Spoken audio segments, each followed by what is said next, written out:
Instagram, you are here doing prayers, 10 o'clock your time, and you are consistent with that. So let's talk about that. Before we go into you being a Christian, you are a man of God. Let's talk about that. How did all that happen? Was it because they drug you to the church, or was it because you got that personal relationship? No, I got a personal relationship with God. I'm a preacher's kid. So of course I was raised and born in church. My father's a pastor, so PK means pastor kid, preacher's kid. So I was raised in church all my life, been around church all my life. I kind of stepped away, not out of church, but I had to go every. So once my father said I graduated from high school, I ain't gotta go to church every Sunday. I ain't gotta go to his church. So I was like, okay, woo, the first Sunday, I'm like, all right, y'all have a good day. He's like, I didn't say you had to go to my church, but you had to go to a church. So I thought I got out of it, but I didn't. So I still had to go to church. Yeah, I've been going to church ever since. I haven't stopped going. And I noticed that you are really something else. I've seen you on many lives, and you are definitely someone who is funny. And a lot of times people, they like comedy, and sometimes you want clean comedy. So this is a young man that if you're looking for clean comedy, he is your guy. He began his entertainment career at an early age, performing in grammar school talent shows. Stephon, grammar school, really? Yeah, they always had little programs at grammar school. So I was always, always on stage, always in front of people. So yeah, I started at grammar school doing musicals and stuff like that. Wow. So was you the class clown too? I was a class clown. I won most popular, class clown, all that stuff in high school.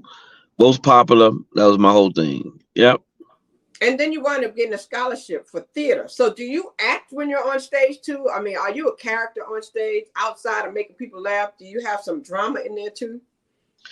It depends on the plays. Most of the plays I've done that were in at Kid King College in Chicago, they were more of musicals and like Fences. I was in Fences, so I played Gabe, the brother that was kind of handicapped, but the role I played it made it funny.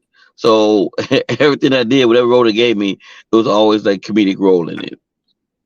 But I didn't start off saying I want to be a comedian. I started off want to be an actor. And so when did you realize that you no longer wanted to be an actor and that you wanted to be a comedian? Well, I still want to be an actor. But doing the play of Fences, the late Bernie Mac came to my show, Oh, nice. and, and he was like, "Oh man, you funny? You ever thought about doing stand up?" This is back in '91, and I was like, "Nah, not really." He said, "Well, I think you should try it out."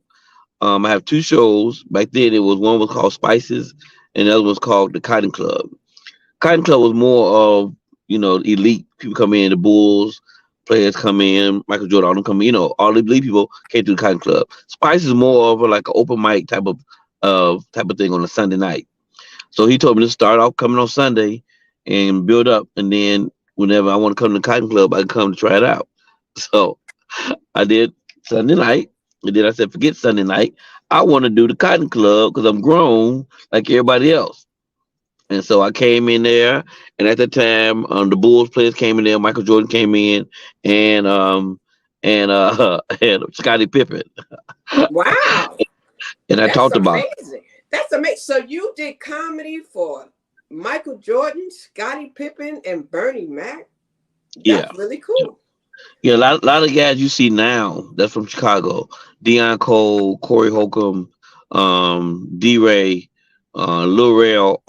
They're all from Chicago.